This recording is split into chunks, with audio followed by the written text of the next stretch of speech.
Okay, ayan, gumawa ko ng quinoa salad. Ayan ang quinoa. So, nilagyan ko siya ng tomato, avocado, nilagyan ko rin siya ng cucumber, and of course, ang ating, yan yung ating dahon. Ito yung isa sa magpapasarap dito, ang basil leaves. Ayan.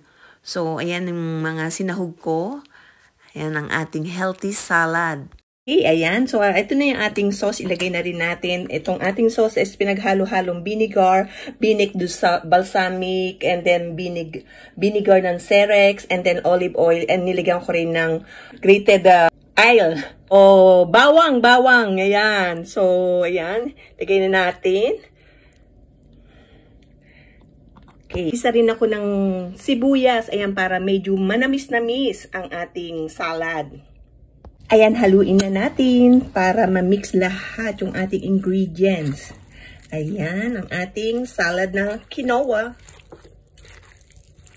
Okay, ito na yung ating quinoa salad. Ayan. So, nilagyan ko nga pala ng basilic. Ayan, yun yung ating na-miss. Basilic. Okay, let's go.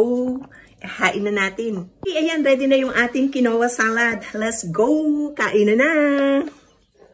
Quinoa salad. Ayan na, tikman na natin. Ayan, oh. Ang sarap talaga.